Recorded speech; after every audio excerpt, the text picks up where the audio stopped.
All right, fellas, welcome to a Gabbin' and Games conversation with geeks. I appreciate you being here.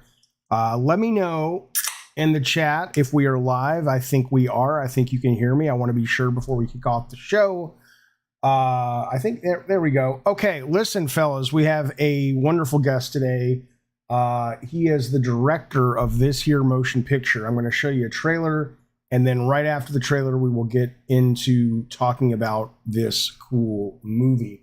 But here you go. If you haven't seen it, you're in for a treat. I was really surprised how produced and cool this thing is. Here you go. It's fabulous. You know, I love making the movies, and it's great that there's a game which is like a flashback to that genre. And it's, you know, I can feel maybe a little bit like I had some influence on it. Everyone's gonna die. So I feel very flattered. They're coming to get you, Barbara.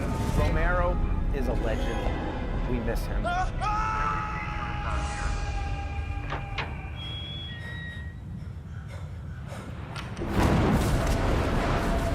A lot of us weren't fully appreciative of the man that was been assigned to it. What the hell is this place anyway? It was only as you got older and you started to explore the movies and then read about his impact and legacy in the games and how the games were themselves inspired by George Romero.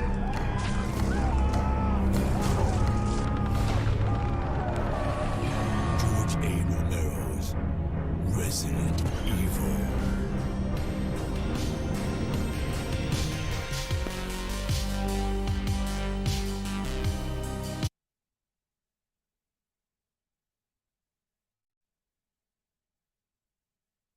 Sorry, fellas.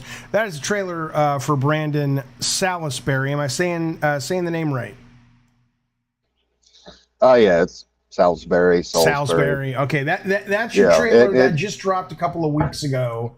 It's the first time I ever heard of this thing. This is pretty fucking cool. I do want to let you guys know before we jump right in, if you want to talk to Brandon, put yourself in the Discord Jojo D room, or actually the call-in waiting room under Gabbin' and Games, and I will bring you on towards the end. We are racing against the clock, like a bomb going off at the end of Resident Evil 6, 7. Where was the bomb going off? I think it was 7. You got to get out, or it was the one that with the hillbilly family. You got to get out of the lab. I think that was 7. Yeah, 7. So that's pretty much all of them. Yeah. So your phone's good. We got a full charge phone. But that's all we got. So it'll give us some good pacing. So anyway, but if you want to talk to Brandon towards the end of the show, put yourself in there and he will be taking your calls. Okay.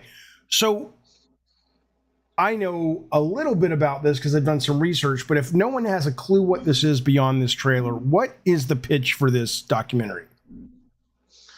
So George A. Romero's Resident Evil covers a project that George Romero was hired to do by Constantine Film back in 1998. He wrote a bunch of scripts, did some pre-production work, and then was fired. So this documentary is going back into the archives of 1998. We are presenting it as a stylized documentary. It's not just people against black backdrops being interviewed, and we're going to tell the story of what happened to this movie and why The Godfather of the Dead never got to make it. So we're doing freshly interviewed segments. We have stylized B-roll, and we're unearthed documents. You'll get to see some of the drafts of the script, multiple scripts, and we're just going to tell the entire story. It's a wonderful, wonderful project that's going to finally give everyone the chance to find out everything you possibly could about this project. I've said this before, and I may have gotten it mixed up, or maybe I saw this on the internet. Capcom's aware of the project. Are they sanctioning it? Is this a Capcom official product, or they know about it, but they're like, that's not us? Or what is their relationship with the title or with the documentary? It is it's licensed through them. That's how I can actually use Resident Evil in the title.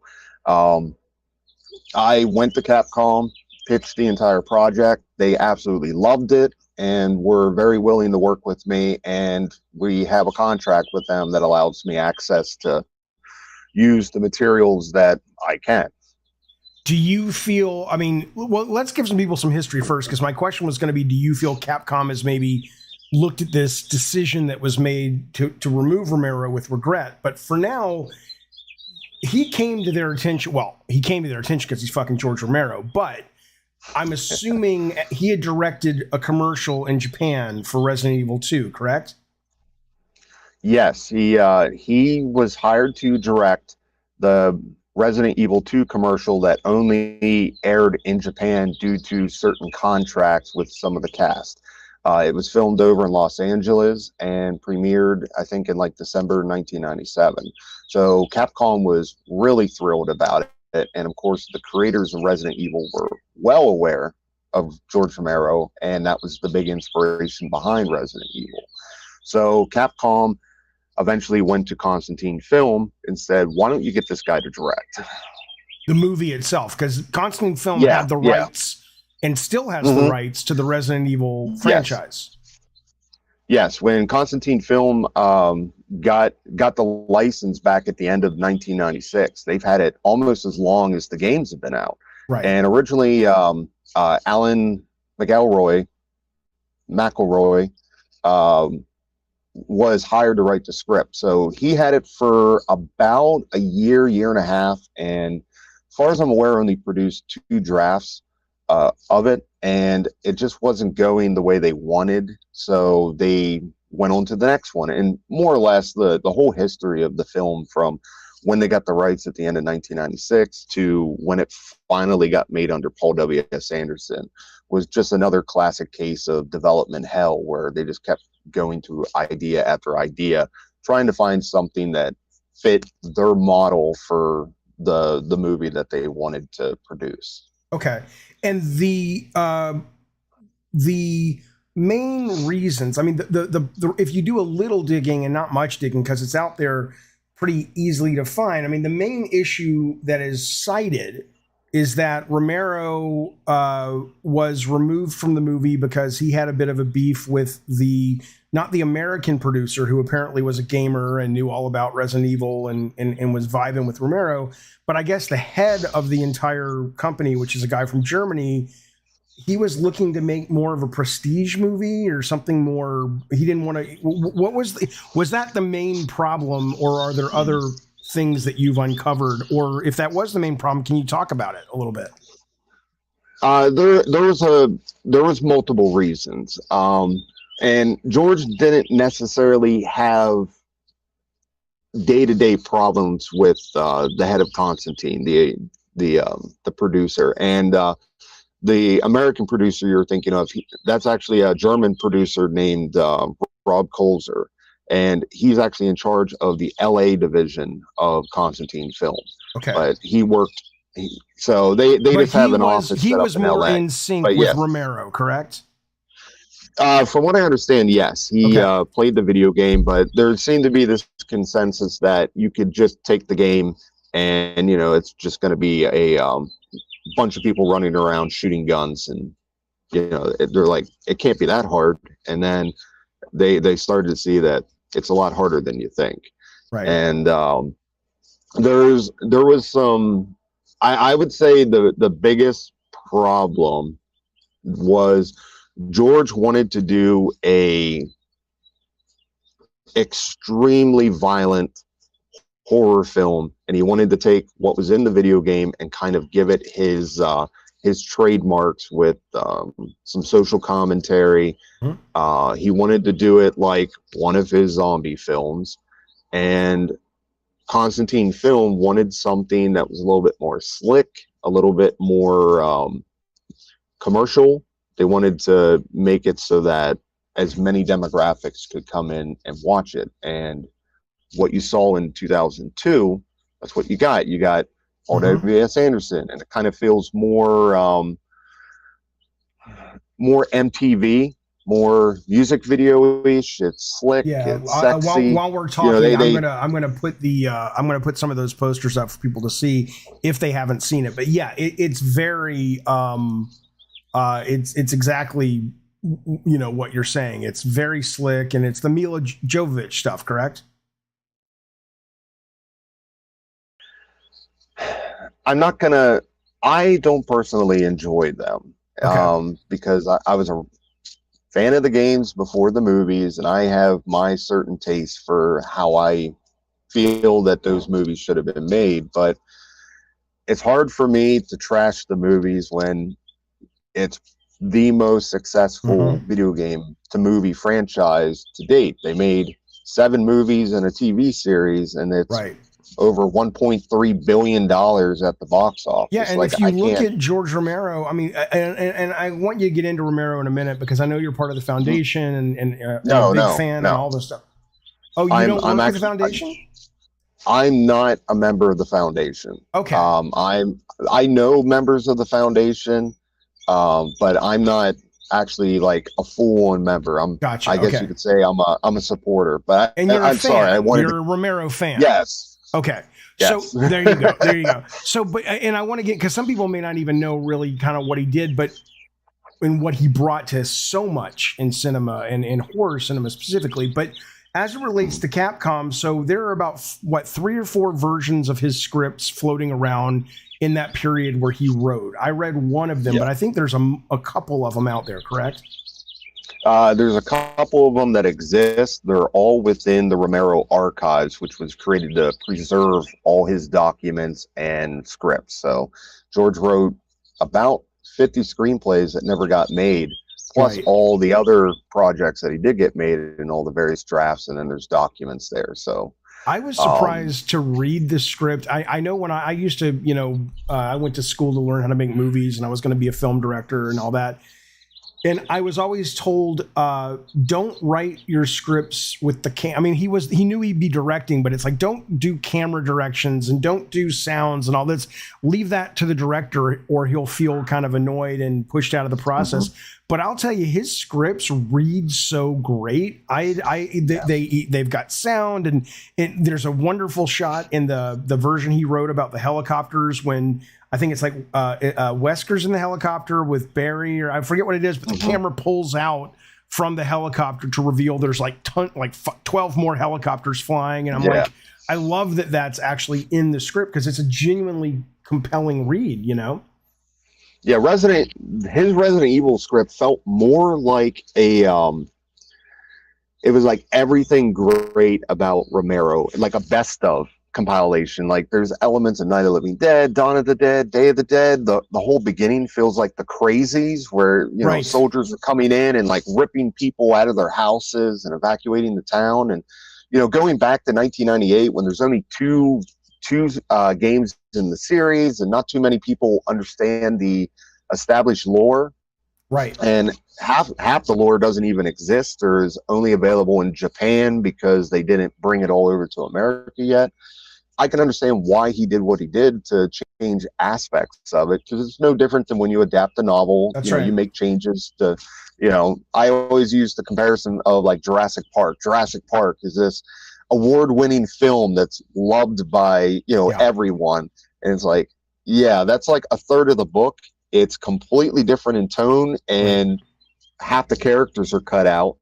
And, there's all these changes, and it's like, but it's a great movie. That's how I feel with this is, as a fan, because you may have started with the games or fell in love with a certain version of that character. You may not, you may not like some of the changes, but he did try his best when he was looking at the original game, which, let's be honest, is just a B movie. It's just a B movie storyline. And he was taking that material and trying to elevate it. And I can understand why he did what he did. And I thought for the material he was given, which Resident Evil 1 is my favorite game in the series. So I'm not trying to trash it, but you have to just accept that, it's not the best. There's a reason why they remade it 6 years later and, completely redid it, because they had the resources to really make it the way they wanted. But him looking back at the 1996 game and saying, okay, well, I can make some changes here to kind of improve it. Plus, there's certain things that I want to say about it. You can kind of understand that, Chris Redfield isn't a STARS member, but that kind of gives him that like everyday, he's the normal guy in the situation where right. He's fighting like it, because it becomes more about like the average citizen fighting against this corporation and even the military that is absolutely okay with blowing up an entire county, to contain this thing, and he's the one fighting against it. And just as an example for this, by making him the guy that is not gung-ho military, has this mission, all his goals are counter to Albert Wesker.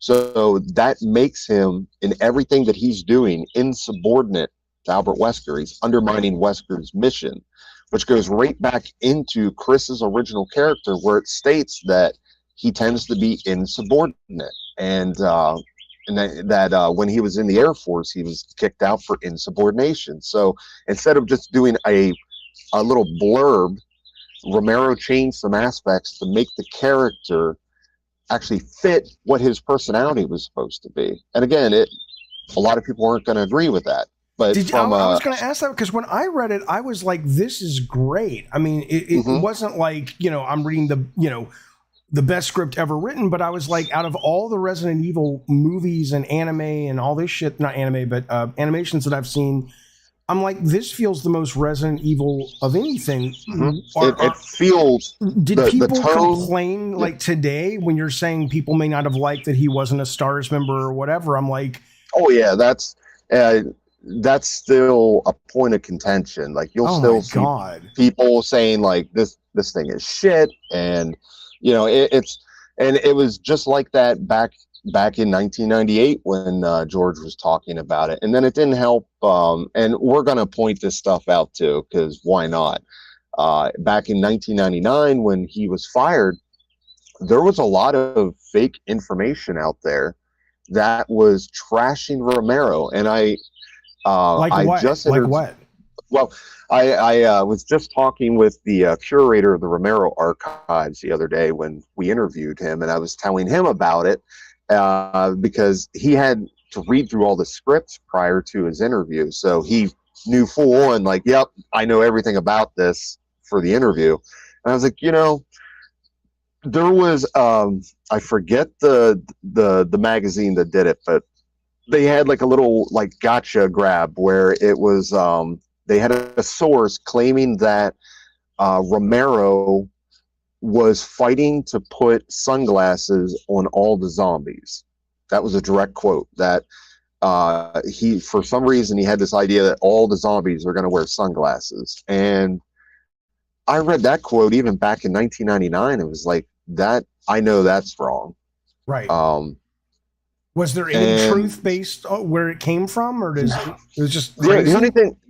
The only thing I could think of is there's certain scenes where George wrote details for the zombies, and it's usually to set up certain details. So when Chris first gets into the secret passage that leads into the Spencer Mansion, because he knows where all the secret exits are. Because he played there as a kid. That was the idea. Yep. And as he's trying to gain entrance, there's a zombie that comes up out of like this vent, like a drain or something. And as it's coming up, it's a scientist wearing prescription glasses.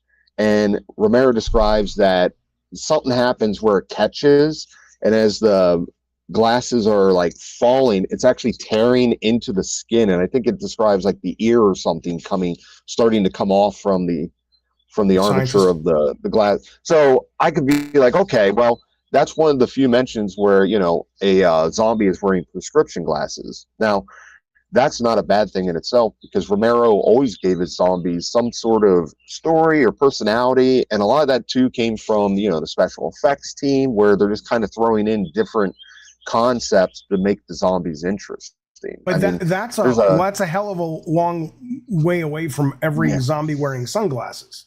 Yeah, but that's the only thing that I could ever see. and I I've read remember every reading- draft.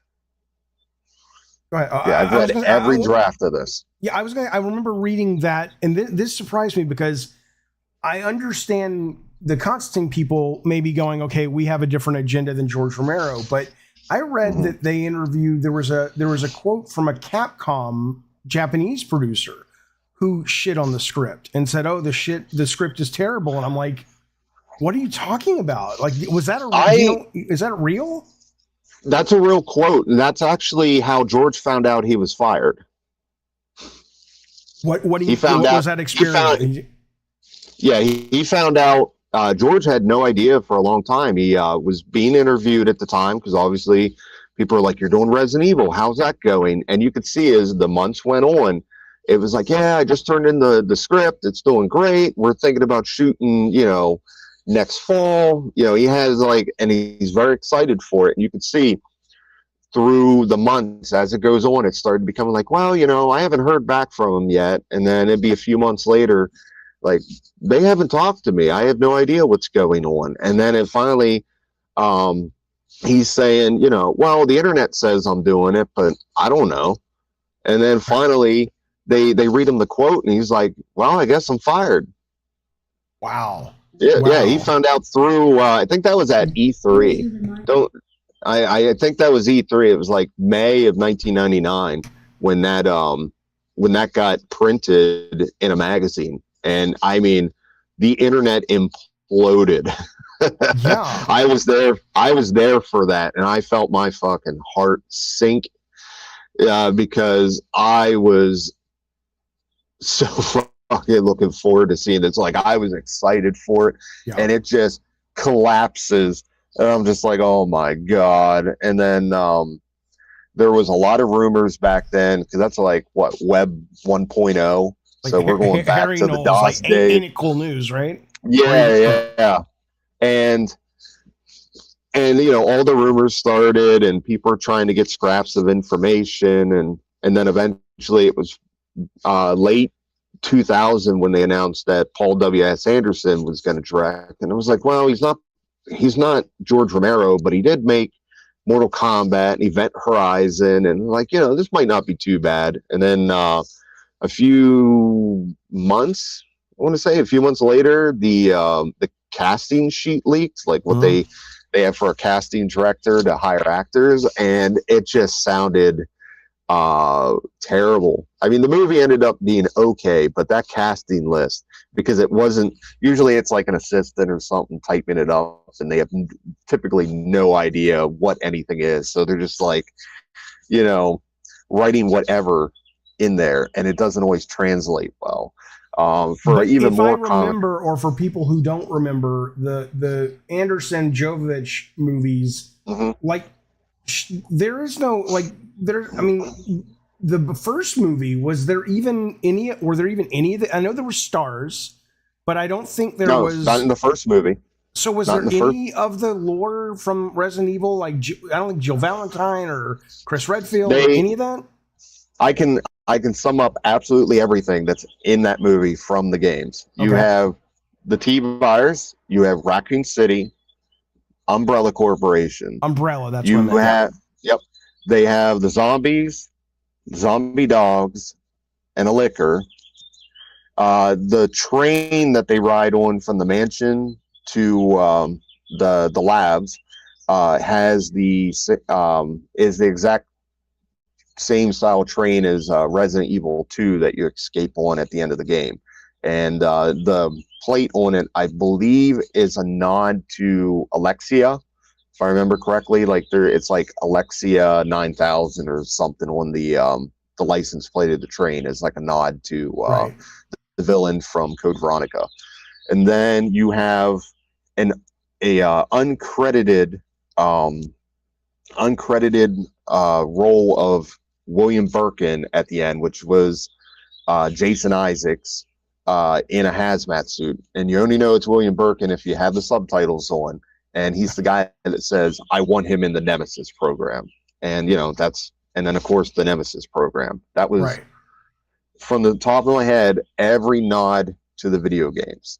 There was no puzzles, the locations were completely different. You have the Spencer. Well, you have the mansion. I don't think they ever called it the Spencer Mansion, but they had the one character was named Spence, so I guess it was supposed to be Spencer, and that's how they wrote it. See, the problem with Anderson's, if anyone wants to know why Anderson's first film was so different from the games, it's because he played Resident Evil, inquired about the rights, found out Constantine Film already had the rights, so he wrote this like rip-off script. It was called The Undead, and it was more or less what you saw in the movie, minus all the trademarks. Okay. So then when he found out George Romero was fired, that's when he started pitching it to Constantine Film. And from what I understand, Constantine Film was getting ready to just give it up because they only had like a they only had like a 5-year deal. Right. And they were running out of time. Remember, you're looking at the end of 1996 when they closed the deal, because they announced it January of 97. So the deal would have been prior to that. Right. Because they always wait like a month or so. So now we're going into 2000. So it's been like almost 4 years, and they realized like, oh, we're probably not going to be able to make this. And Paul Anderson actually came in and said, I will pay for the renewal if you let me write and direct. And they kind of worked the deal, and Paul Anderson brought in like his producer buddies, and they struck the deal, and that's how he got it made. And he rewrote the script, putting back in like changing out the elements to the game elements, because originally, if I understand it, he originally wrote The Undead as Resident Evil, then stripped out all the elements, then came back and like put it all back in. But it his idea was I'll just. It's interesting to me because the movie, the fact that Capcom shit on publicly Romero's script, which is very much like their property, but somehow this was acceptable when it has nothing to do for them. I mean, it does, but there's very little, like you're saying, in Resident Evil the movie that's Resident Evil the game. Was there? But I mean, you can go ahead. Sorry. I think there's like I don't want to say it's a cultural thing, but I see a lot of times with Japanese companies across various mediums where there's not a real big concern about continuity or keeping like all the lore consistent, because you'll see things like, I can remember some of the releases of like the Final Fantasy VII multimedia project. I think like the one anime had different depictions of events that kind of contradicted or were completely different than what was in the game at the time. Yeah. And you'll see that with the anime where they'll have let's go with Dragon Ball Z. Dragon Ball Z has the original series, and then they would make movies that don't have any continuity with what's going on in the TV series, but they're supposed to technically be part of the TV series. Like they had like the Garlic Jr. movie, and then they threw Garlic Jr. into the TV series as an arc, but it doesn't match up with anything. I don't know what that's about. So maybe it was just sort of culturally they were like, we don't really care so much as if we think it'll do well. Yeah, as you have your corporate interests of wanting to ensure it succeeds and makes money, but again, I don't know if that's just an overall cultural thing based upon like their cinematic history and their history of arts, where they don't have like this big obsession with lore and continuity with their kind of products. Maybe that could just be like more so an American thing where we're obsessed with continuity and like the actual lore of it and the fiction. Like the lore, where we kind of get more into it. I don't know. Has Capcom, I mean, it's weird because you're right. I mean, they're like 1.3, 1.4 billion. Now Mario is probably going to overtake it with one movie, but certainly though, up until this point, the most successful video game franchise. you know, and if you look at Romero's track record, he was very successful at times because his stuff was so inexpensive. So the profit was insane, like, you know, 1.5 million and it made 55 million. But he was never like a filmmaker that ruled the box office. And so on what I just wonder, has Cap really? I mean, I think the most Night of Living Dead, and partly that was because Night of Living Dead is argued as most likely the most successful horror film of all time. In terms of profit percentage, but in terms of what it actually made at the box office. What you see at the box office is what they could actually calculate, because as soon as people found out that they didn't have to pay anyone a dime, that thing was everywhere. And it ran for years. Okay. You know, it was every mom and pa drive-in was playing that thing, knowing full well they didn't have to give any profits back. They were keeping 100% profits of that film. Okay, so successful in terms of culturally and in terms of number of people who've seen it.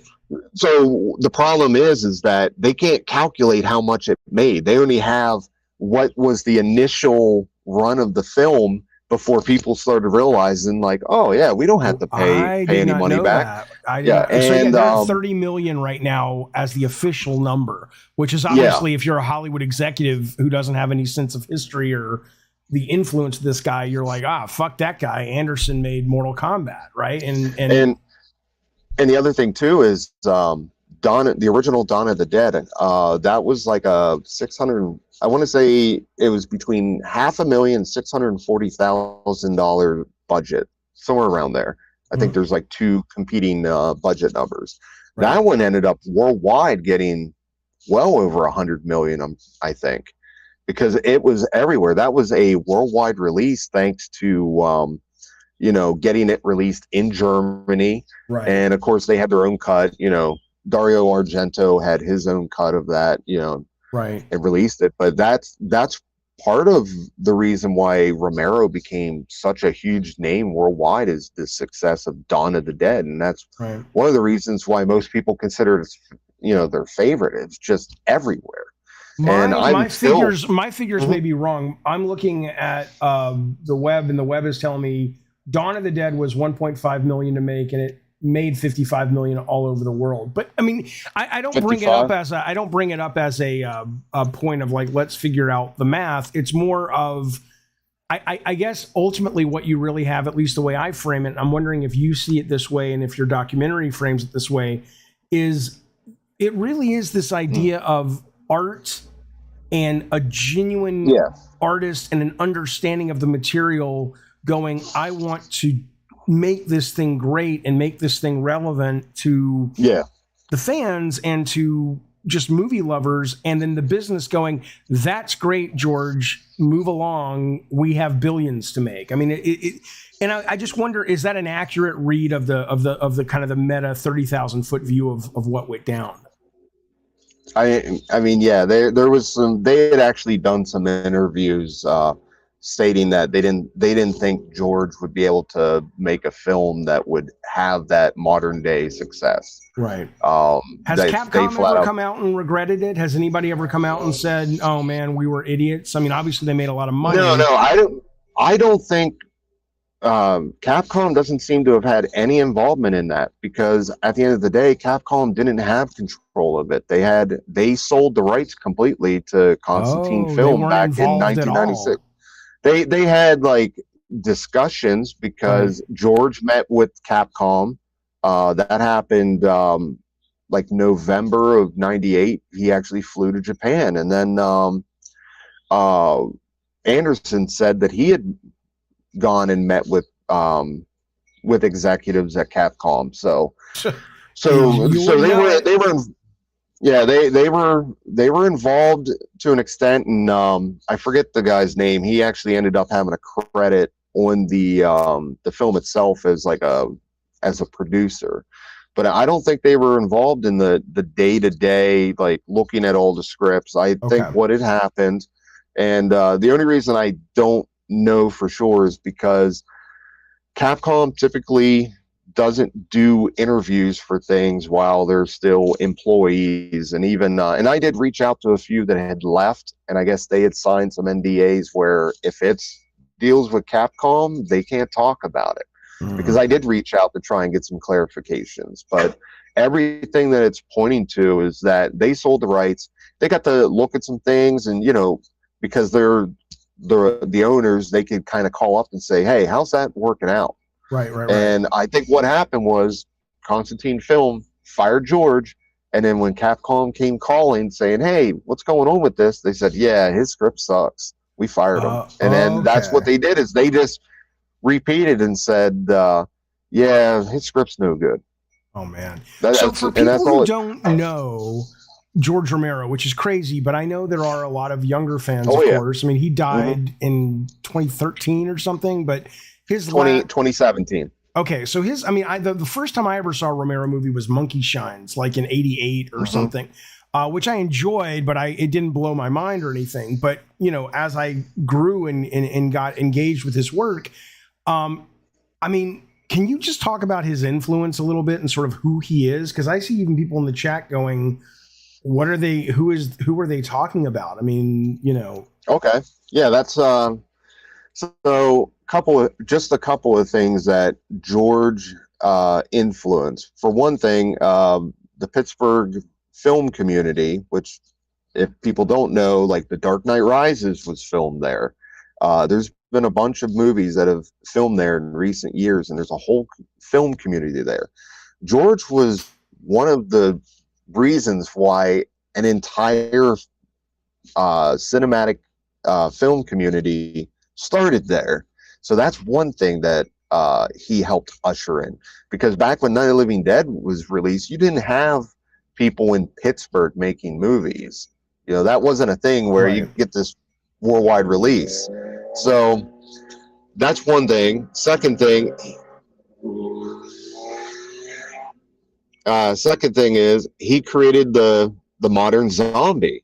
Yeah. I mean, if you've seen anything that has a flesh-eating zombie, that's him. He did that. Prior to that, it was all the voodoo folklore, and that's what a zombie was. And in fact, when Night released, they didn't call them zombies. It was ghoul. That's what they thought of, and it was kind of influenced by the vampires in I Am Legend / Last Man on Earth with Vincent Price. There was kind of influence from that. So those were two of the things. George was involved with Stephen King. He did Creep Show. He just had this influence on people, and of course he directly influenced Resident Evil. Oh my God! Everything. It's crazy. It's not lawsuit crazy, maybe, but it's fucking crazy. He had actually said at one point after he had been fired, he had said, like, I could probably sue them if I want. And he's like, because the of comparisons being fired, are all there. or because of the ripoff? No, the influence, he's like, I honestly feel Resident Evil ripped me off.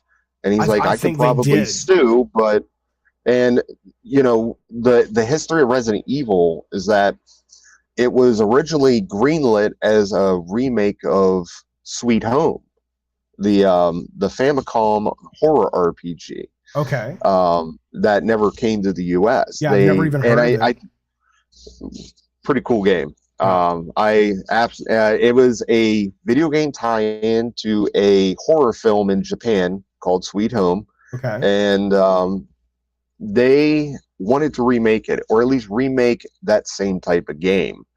I think there was some rights issues, and they couldn't, use Sweet Home, but they were like, this was a cool game. Let's remake it with new technology. So they greenlit it, and the director, Shinji, wasn't really impressed with the idea of paranormal. Like he wanted something where you could actually like fight back, and he kind of came back to when he had watched Dawn of the Dead, and was like, let's make a zombie video game. And they started just watching horror films and kind of putting all this in. And and coming up with this story, and it slowly turned into what became Resident Evil or Biohazard, depending on what region you're in.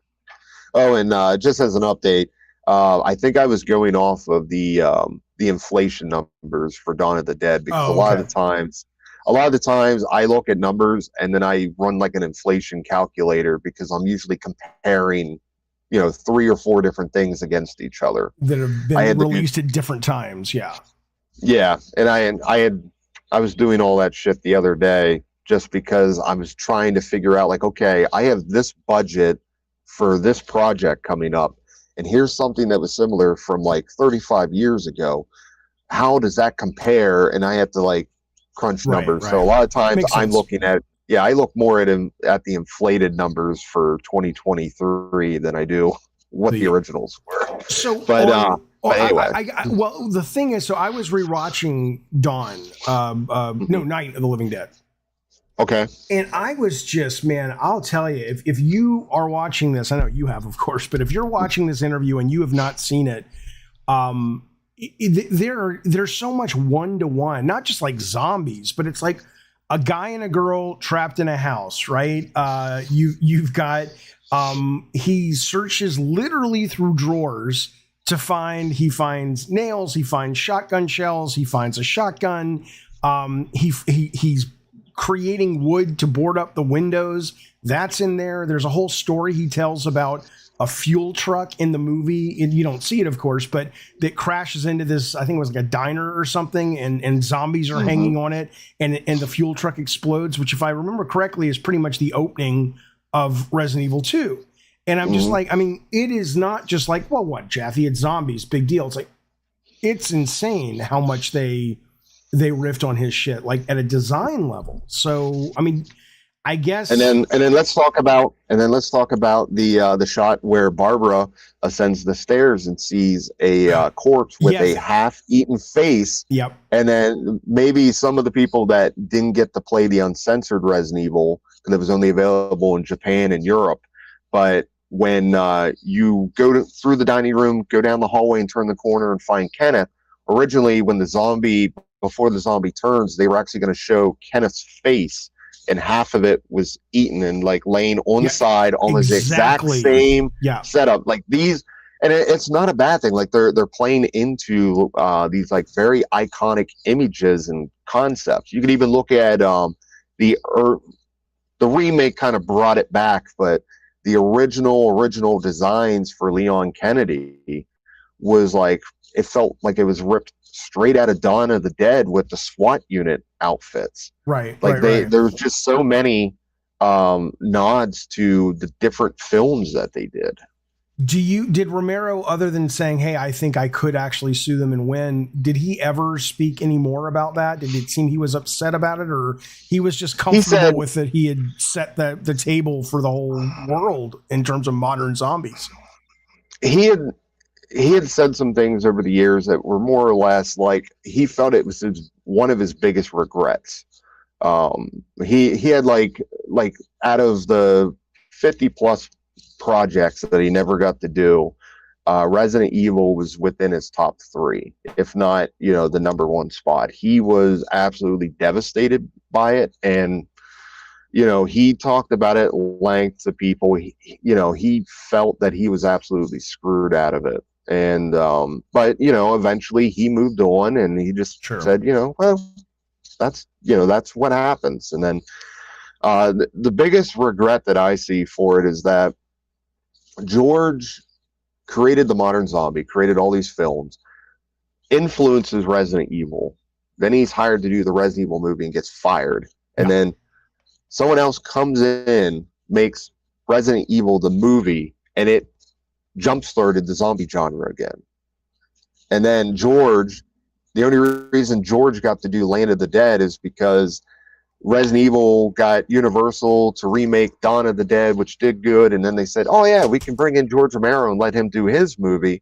Right. And that was like a crock of shit that, here's the guy that if he had made Resident Evil, he could have been the one to bring back the genre. Right. That, and it kind of sucked for him because from 2002 to 2005, there were so many zombie movies that were just being churned out like crazy. Right. And then when they released Land of the Dead, they put it in the summertime up against Batman Begins and War of the Worlds, and then were shocked that it didn't do well. Yeah, that what was the studio for that one? Who made that? Universal. Okay. Universal. Yeah. Yeah, that was like, and George talked about that too, just saying like, well, I had to compete against Spielberg and Christopher Nolan, and it was the dumbest place to put a horror film. Right. Is like July in a big summer crowded with tentpole movies.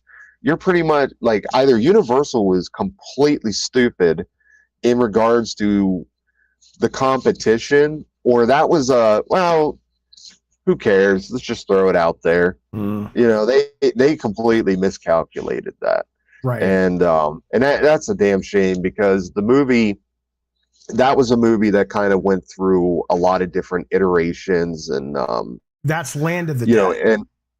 Land of the Dead. Originally it was known as Dead Reckoning, and when it existed as Dead Reckoning, it had a lot of differences to what ended up in the because I think George had finished his draft for Dead Reckoning like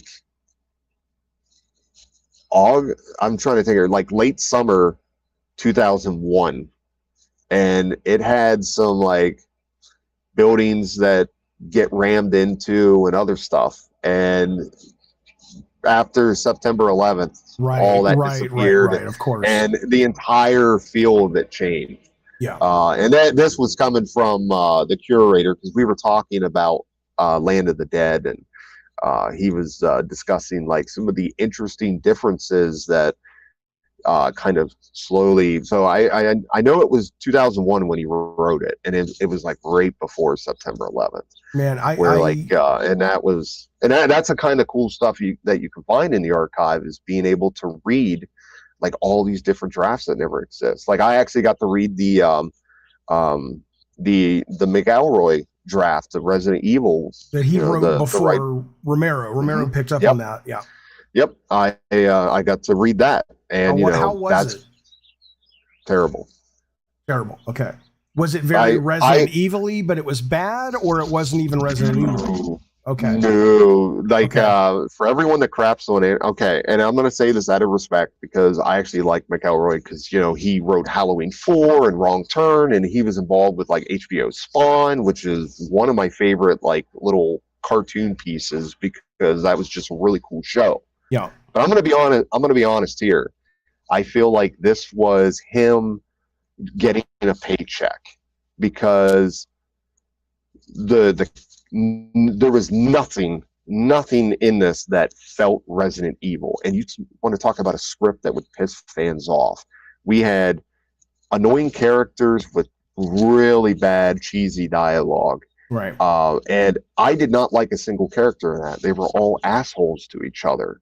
I mean, legit assholes. There's like, and they don't know each other. It's like getting the band together. And it takes like 50 pages to get all the characters together. They're all hired by Albert Wesker, like recruited. It's almost like Dirty Dozens kind of thing, where you get to see the backstory of a character, and then it's Wesker like coming to them in their darkest hour saying, I'm recruiting you for this mission. And then they have a whole training sequence, and they all hate each other because they don't know each other. Right. And it's very like stereotypical with a lot of the character setups. And like one point they're riding in I think like a C-130 or something, and Jill's like rocking out to music on headphones, and it like pisses Chris off. So he like walks up, grabs her Walkman, and like chucks it out of the airplane. And it's just like okay. Maybe he was flirting with her. And that's the thing, they do the forced romance at the end. Like it's like not even like it's a romantic movie. It's like by the end they're like, we're the only survivors, and they like kiss and fly off into the sunset. I'll give Romero props. At least he was trying to do something to kind of make it interesting. And Yeah, I want to ask you about that real quick. Romero making it interesting. I mean, the thing about the thing about all horror is, at least all successful horror, is that it is it is the subtext. We're not always aware of it, and I don't think we should be aware of it. But I think zombies in particular, there's a lot of theories as to why zombies have been sort of really popular and really in the zeitgeist over the last couple of decades. When you say Romero wanted to bring some of his social commentary, which I think if you watch like Night of the Living Dead, I've never watched a documentary with him talking about what he was trying to say, but even at that time and period, 1968, having a black man, a white woman locked together in this house, and then she hits him, he hits her. I mean, there's a lot going on there. There's a lot in Night of the Living Dead, and I think it was brought up in Film Noir, which was about the history of black horror. Okay. That was Night of the Living Dead was it's on Shudder. Yep. It was absolutely unheard of. Like, here's this film during the civil rights period, and here is a black man that shows up, starts taking charge, and he's a badass, man. Yeah, and he's like slapping people around and taking charge, and he's the guy that wants to solve the answers. And then you had it when he's like fighting with Harry, arguing with him, and he just flat out tells him, "You can be boss downstairs, I'll be boss upstairs." That's like, he's like making a stance. He's right. Dwayne Jones absolutely was the best part, like the best possible fit for the role of Ben. And then while I think they were already finished filming when Dr. Martin Luther King Jr. was assassinated. And then that's when they were like, oh, this film is, it kind of took on a different meaning in terms of things, especially with the ending. So as it relates to Resident Evil, then, the movie that he was writing, what do you think he was trying to say, commentary on society or what have you, that you were suggesting that he was going to bring that aspect of his filmmaking ability to Resident Evil? So, well, one thing is, I want to finish up a thought process from previously with McElroy. I know it only take 30 seconds. No, that's fine. Because I also wanted to say that none of the monsters were like what they seem from the video game. The zombie dogs in it weren't zombies. They were just the size of elephants. And like, they actually eat the helicopter. I'm not making this up. This sounds like I'm trolling. I'm not making this up. I watched that. That sounds kind of cool, but not Resident Evil. What it is the virus completely keeps regenerating flesh, so it kind of has this honeycomb look all over them as it's like slowly repairing things. But the scientists are not zombies; they're cannibals. So they're just people that have lost their mind, and now they eat people, and they talk. Like, at one point, they're like talking to the characters. The tyrant is Albert Wesker. There's like a group of mutated scientists that are obsessed with experimenting, and they inject him with the T-virus and turn him into the tyrant. And Barry gets turned into a monster. And the way they described it is, it looked like from the neck down was the hunter, and then from the neck up was Barry, like Barry's face. And it was like, and mutated Wesker is the tyrant, and Barry Hunter at the end fight each other. So if you really enjoyed the fight from Mortal Kombat Annihilation, where two people turn into monsters and fight each other, that's this. You might enjoy that. Right. And then Wesker skewers Barry, and then Chris gets a rocket launcher and blows him up, and then they ride into the sunset. It was like, what the fuck is this? So again, I have a lot of respect for the writer. It just, I have no idea what he was thinking with that. So going back to George's version, and this kind of touches into this. So that's the script that George Romero was shown by Constantine Film, and he kept it around, but he must have just threw it in a drawer and said, "Nope, I'm starting over." And he's like, "We're gonna have zombies, we're gonna have monsters, we're gonna have the tyrant, the hunters," and he started looking at this. And this comes into some of the changes. So the stars in Romero's draft are soldiers, and Chris is a civilian, and I believe it was very specifically a creative choice, a very important creative choice that Romero saw the name Chris Redfield and said, this guy is now Native American, and this guy is more in touch with nature. He's not like someone who's like wants to live in a big city. He owns a horse ranch. He's like very much he's like trapping eagles or doing stuff with eagles at the beginning. And yeah, like he feeds them and kind of tracks them and stuff. So he has like he almost comes across as like a conservationist, which is kind of like a neat way of making a character who is very rural, very like anti like corporation and stuff. And then you have the military come in like straight out of the crazies and start ripping people out of their houses. And then he finds out that there's a corporation that is doing this deadly research right up in the mountains, not far from where his house is.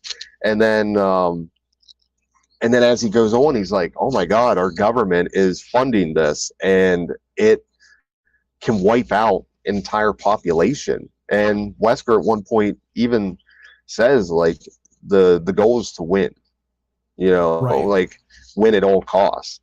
So there's some really good basic start of a commentary regarding what corporations do, where and you see it nowadays with some corporations that we're starting to reevaluate like corporations' products.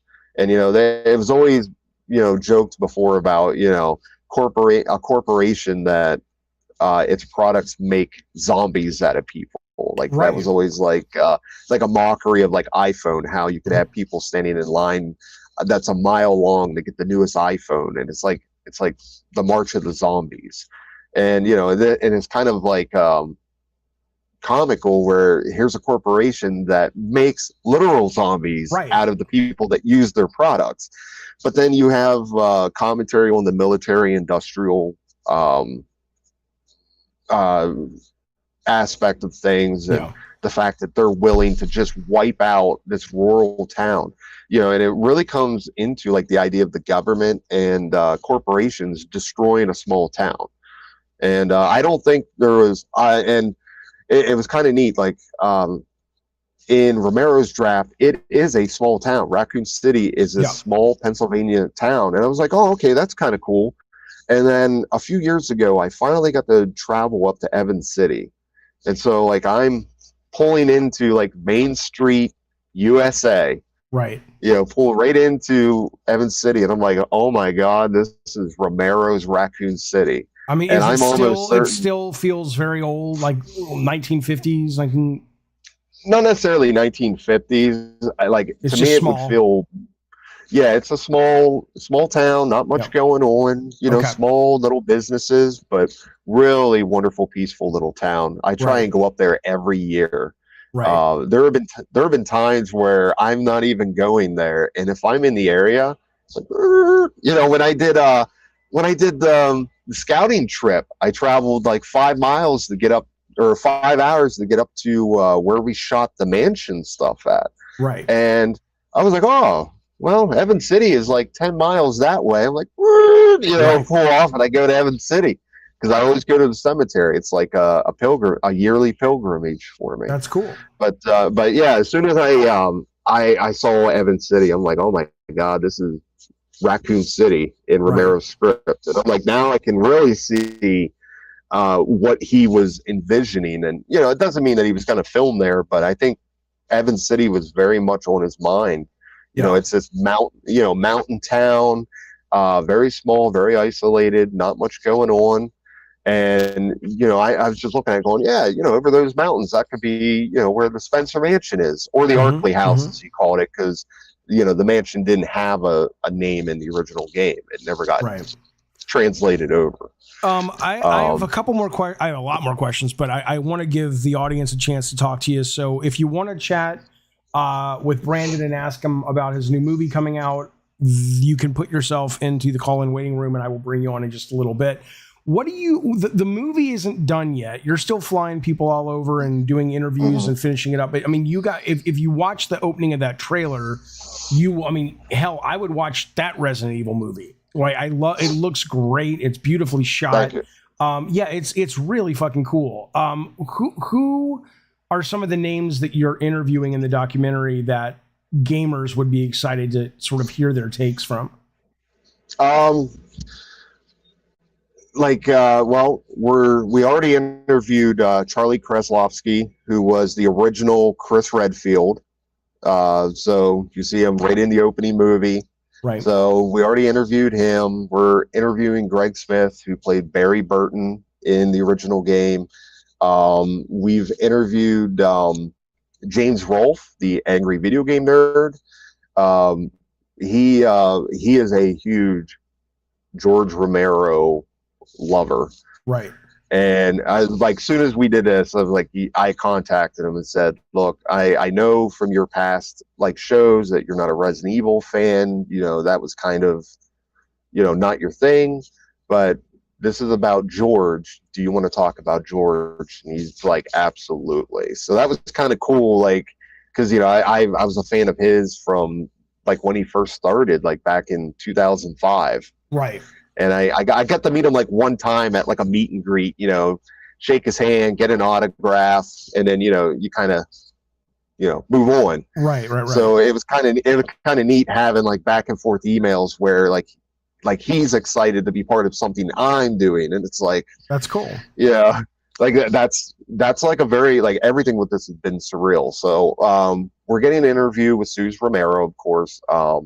She fell ill the day before we were going to do her interview. That's his wife. His widow. Yeah. So she runs the George A. Romero Foundation. Does started she that. Have a lot to say about this, I would imagine, or it's a lot about George and his influence and what he means to this entire franchise. Right. She absolutely loved the concept of this, and we had to reschedule her interview, and thankfully she's feeling a lot better now. But I'm gonna pick up her interview here probably in June. You know what I would love? I'm sure you got a million questions, but if you happen to be like, I got nothing else to ask her, I'll ask her Jaffe's question. I would love to know. Because you know how AI is getting, and you had the Russo brothers yesterday, or Joe Russo, come out and say, we're only 10 years away from being able to enter a movie and just right. You can have AI make a movie with you and Marilyn Monroe, blah, blah, blah. But we're less far away from being able to basically go to AI and say, here's Romero's script. Make me this movie, just basically text to video, make Romero's script in AI. I wonder, is that something that, especially since it has sound cues and camera cues and all that, would that be disrespectful, do you think? Or do you think that would be cool to actually see his movie made in that way? I think as a novelty item, just in the way that this documentary is like a novelty. Oh, you just dropped out with audio, yeah. I'm sorry. You're back. Cool. Someone's trying to call me. It's nope, not right now. It's like you follow me on Facebook. Don't you see I'm on an interview right now? Right. Where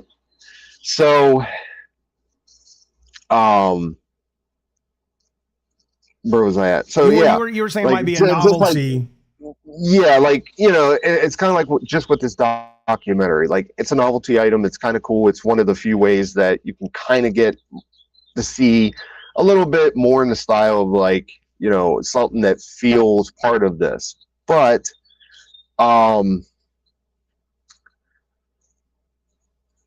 but it'll never be. I think, but no, I don't think, like, I kind of feel in a way it would be disrespectful because, you know, George never got to actually make it. And then on top of that, it's AI that's making it. It's not, you know, like, it gets really weird. And I think in the next few years, you're going to see more and more regulations on the usage of AI. Like the Writers Guild of America just settled the usage of AI just to write scripts. They said absolutely okay that a writer can use an AI program to write a script as long as the writer gets credited, not whatever program was used. So they're being very distinct, and I think you're going to see that with as AI films are generated. If Romero were still around and you could interview him, and you got one question for the guy, what's the one thing you would really want to ask him for this documentary? I would probably ask him, like, what, like, a timeline of his emotional roller coaster ride on this. Like, you know, from the time, what did it feel like from the time that you initially got on board the project and got to write it through to the end when you knew that this was not going to be right? Okay, like that would be my question. Yeah, because you know, you can get like little details, you can read the script and get an idea on things, but if I were to, you know, meet the man and ask him, like, I'm going to be more interested about how he felt. You know, George was a really great guy. Like, everyone that I've met that knew him, that was the number one thing. He was a honest, kind human being who treated everyone like family.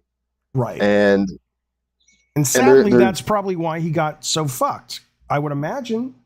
I think much like John Carpenter, he just kind of got used to it. You know, where it was like, you know, well, that's the system, you know, and you can see, like, George kept, like, kind of, you know, he still kept kind of like happy about things, whereas like John Carpenter, just, you could see him just transform into a grumpy man. Well, you now know, he's just like, I'll just play video games all day. That's what he does now, right? Which is great. Yep. You know, and I love how, like, it's turned around where now he gets to be like the studios, because he said about, like, yeah, you know, I love remakes. He's like, they're so easy. You just hand out your hand and a bunch of money falls into it. You know, and that's how he treats it now. He's like, okay, you didn't like me back in the 80s. You absolutely didn't love me in the 90s. He's like, so now you want to remake all my stuff? Cool. I'm going to sit at home and play video games, and you're going to pay me millions of dollars to remake my films. Right. Yeah. And then if you want me to say something nice about your film, that's going to cost a few $1 million. Oh, you want my name attached to it? That's a few $1 million. Oh, you want me to write the score? That's a few $1 million. Yeah, video games like, ain't cheap, baby. You gotta pay for them somehow. What about you? Yeah. Well, okay, so this movie's coming out when is it? Like, it's not theatrical, right? How are you going to get this to the world? Okay, so we will finish filming at the end of June because of trying to schedule all the interviews. We will have post-production locked most likely early September. So the film will be absolutely ready to distribute by September. And how are you planning on doing that? Is it festivals first, or are you going to do direct to Amazon, or what's the plan, or Shudder? I can't, because we're in like negotiations. Gotcha. I can't do like the details, but I can tell you that we're getting ready to lock a distribution deal. That's awesome. And I think, from the sounds of things, it sounds like they want to go to one of the big upcoming events and kind of, you know, announce to everyone, like, hey, we got this. But that's cool. We're well in negotiations with different companies regarding like different methods to distribute, because I want to make sure that everyone has the opportunity to watch this. So, you know, this is your first movie. right? But you're and you're not really. You don't. I could be wrong here, but I don't. This is a documentary, but you're interested, I believe, in actually making fiction horror films, correct? Oh yeah. I'm gonna be honest. This was not meant to be my first project, nor was it meant to be so big. It just, I already had other scripts written. I kind of had this process of, I'm gonna. Uh-oh, we may have lost him. Your phone may have cut out. Oh, there you are. No. You're back. You're back. Okay. Okay, sorry. So, you had a I- bunch of I- other scripts. You were not meant to make. Yep, This is your and- first movie. And it kind of looks like I wanted to do some short films, build a portfolio, and then slowly move up the chain. And then this was originally meant to just be like a YouTube video, and then it turned into something much bigger. And then it kind of just took over. It took over my life for the last Right. few years, which I'm grateful for. Sure. But now there's a project that'll be started later in the year that I'll be producing. Right now, the tentative title is Black Summer. I'm developing a film that I'm going to put into production next year it's going under the name Ascension. And then next fall will be Whistle to the Maples, which is a remake of my cinematographer's short film, which won a couple awards. And it's that one was really cool. That was the short film that sold me on him as cinematographer. So we have those projects. Are all of those projects horror? Yes, they are all horror films. Okay. What do you so- love so much about horror? Is there a key thing that really drives you to that genre? Because you love horror games as well, right? You're not just Yeah, I played Resident Evil, Dino Crisis, Alone in the Dark, Silent Hill, Alien Isolation. People probably don't even remember Martian Gothic, but I played that. I was playing all of these different horror games. I grew up on horror. Like, some of my earliest memories are horror.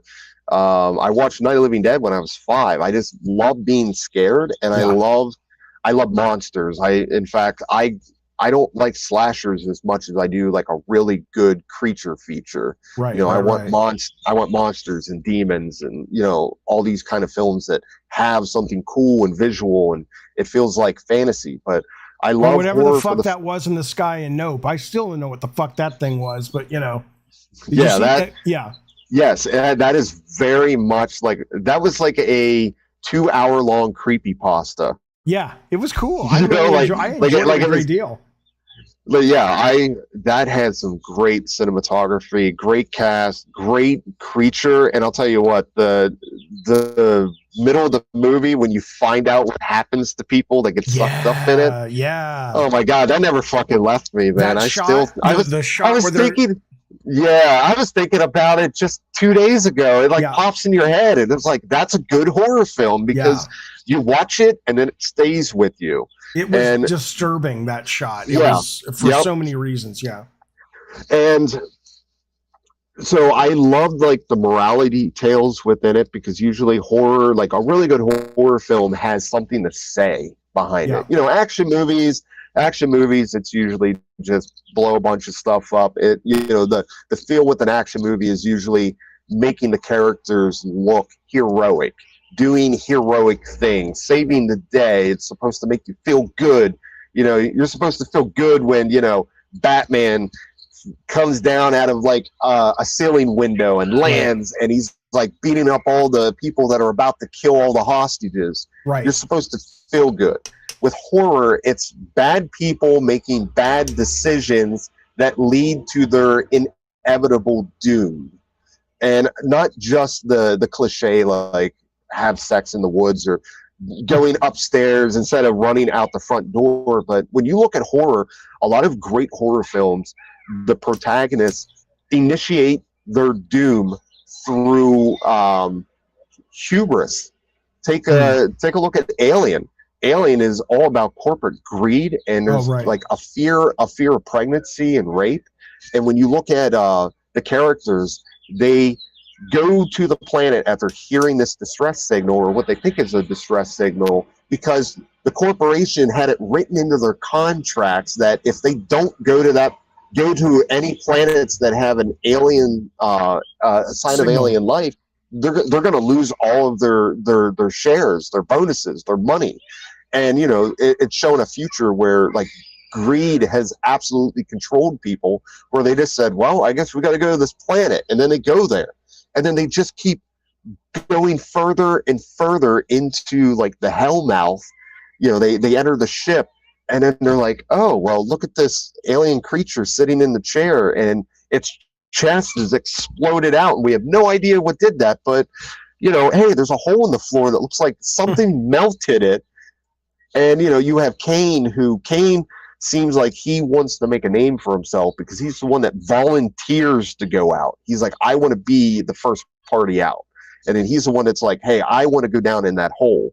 And he seemed like he really wanted to kind of almost like Neil Armstrong, be like the first man on the moon. He wants to find something that he's going to make money on.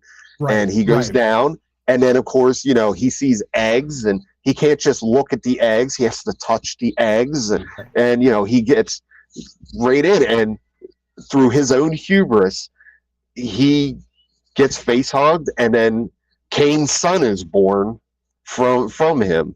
Big chap. Right. The xenomorph. However you want to call it. So, like, that's good horror.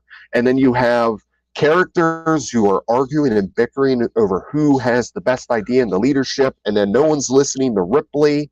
And then the corporate stooge is the medical officer who was a last-minute replacement on their crew, and it turns out he's a fucking android. Right. And, or as Parker says it, Ash is a goddamn robot. But I love those decisions. Well, I think also, and I'm curious about two things about that. One is when horror is too on the nose, obviously, or anything's too on the nose, it doesn't work. But I wonder if horror benefits even more than other genres, that it is happening sort of just under consciousness. And so that makes it scarier, because you don't know why it's resonating so much. Yeah, I think you can have like if you go too far into like a lucid state, where it kind of has nightmare logic, which is something like I consider Signs, where there's a little bit of like a defeat of logic at times. Sure. It has what I call nightmare logic, where if you just kind of go with it and its premise, it makes sense. But like if you go too far in that realm, then you get into like Skinamarink, where Skinamarink is like either you absolutely love it or you absolutely fucking hate it. I love the trailer. Don't want to watch the movie because I hear it's boring, but the trailer shocked the fuck. I love the trailer. Yeah, I was okay with it, but it wasn't for me. Like, I respect what he did, and I know what he was trying to do. Not to cut this off, but I'm gonna have to get going. Yeah, of course. But if you want, we could actually do this later in the day. If you want to do like a part today, 2, but I would love to do a part 2 and just talk horror in general with you. I'd love to talk horror games and why horror games work and why they don't. Yeah, because we really only scratched the surface between horror and how George Romero influenced things, and you can find a lot of other games. And George Romero almost made a video game, City of the Dead. What happened? Well, shit, you got to go. I wanted to know what happened to it. Okay, well, we'll save that. That's the cliffhanger. Yeah. Go ahead and so we can talk about that. But this was fun. I so appreciate your time. I can answer. Did you want me to answer like one question? Let me see what I got in the chat. I don't see anybody in the call and waiting room. I know somebody is saying it's awesome that you're working with the RE podcast teams, Neptune and Romby. So I don't know who those people are, but and then somebody was asking about what you in making this documentary as a filmmaker, what was sort of the biggest lesson that you took at a craft level that you'll take to the next movies that you create? I would say having the ability to make something on a limited budget. I had big ambitious plans with this, and unfortunately most of the money had fallen through, and I had to find my own investments and pull a lot of money out of my own pocket to get this made. But that doesn't mean that the quality is bad, as you saw by the trailer. It looks fantastic. What it meant, what we went from is like what you would consider like a studio level film, where it's like, hey, we're going to have plenty of money and everything's going to get done and it's going to look like a Hollywood film.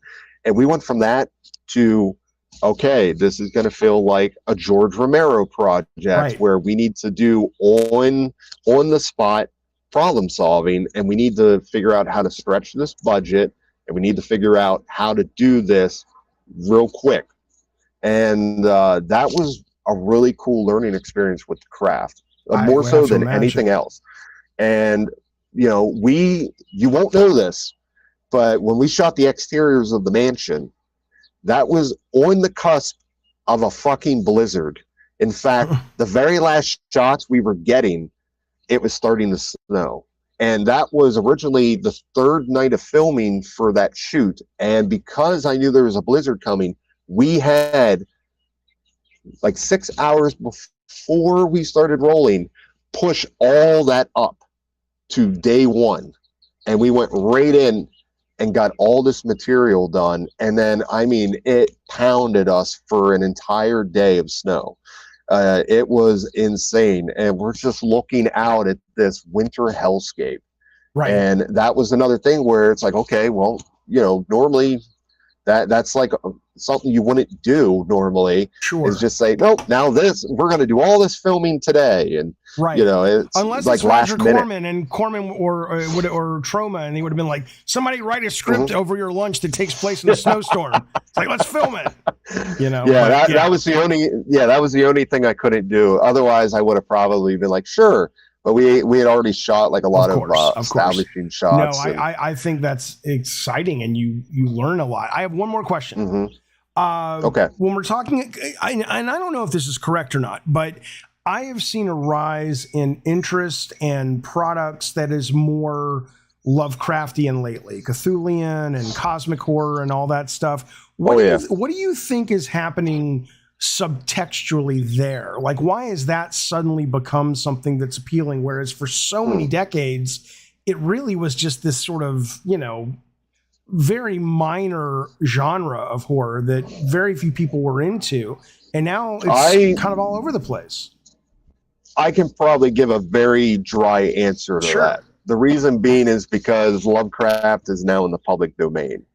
So people just found out, like, oh, I don't need to pay anyone a dime to make something based on this. So now that's why you've seen it, and it just slowly, like, it's actually to the point where it's oversaturated, because I've been a Lovecraft fan for close to quarter of a century now, and it was this cool, like, niche thing where it's like, wow, there's like tentacle monsters and and cosmic things gods that and like everyone's going insane, and it felt so different than like coming off from watching Dawn of the Dead, and then you kind of go into this more like subtle like stuff coming out of the corners of the walls, like through like it was wild. And then nowadays it's like, oh, here's a Cthulhu plushie. Like it feels so that's right. So commercialized, and it's like, okay, and it's actually to the point now where it's cliche. But a big deal with it was, everyone just said, hey, we don't have to pay anyone a dime. So it was like Night of the Living Dead, where no one has to pay a dime to the creator. So they just somebody could go make a Night of the Living Dead video game if they wanted to, or no, someone has the rights now to that, or no, that's in the public domain. It's in the public domain forever. Now, I will say this: only the original film is in the public domain. Every remake and even like the 30th anniversary edition, where they went back and filmed more footage, that's all which is owned. That's copyrighted, and there are trademarks on the score. Image 10 will tell you that technically you shouldn't be releasing any version of Night of the Living Dead that has that score in it, because that was copyrighted. But if I went and remade, or I made the Night of the Living Dead video game, and it was exactly like Resident Evil, because they ripped off Night of the Living Dead, I could have my own Resident Evil. That's what I'm going to do. That's my next step. All right, Brandon, thank you so much. I know you got to run, but I would love, yes, absolutely. Well, obviously, you're on the Discord. Let's stay in touch, because I would love to just have a horror deep dive sometime soon, because I just love talking to you about this stuff. So thank you guys for watching. I'll be with you chat in a second. But Brandon, thank you for giving us your time, and we look forward to the movie, man. It looks very, very cool. Thank you. All right, man. We'll see you soon. Take care. All right. Well, there you go, fellas. There you go. Good Sir Brandon. Look, man, that trailer looks, again, I showed it at the top of the show. If you're just coming in, rewind to the very beginning. But that trailer is, it just looks so cool to see Resident Evil classic reflected in live action like that. I don't know.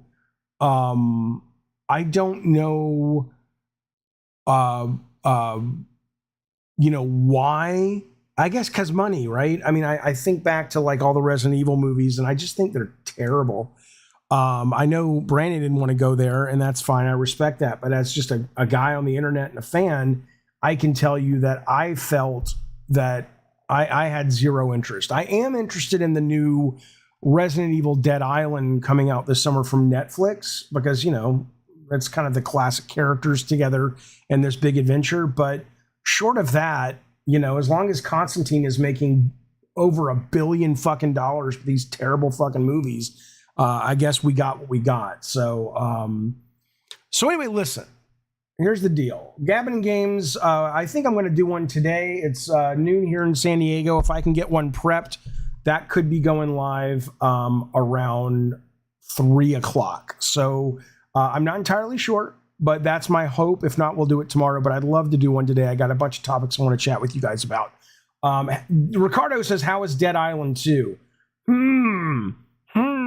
I like it. It's very basic, but it's basic in a highly polished, highly produced way. So even though I don't think I can play it more than 90 minutes at a time, and obviously it's better when you play it co-op, it's still something I've found myself over the last 3 or 4 days coming back to.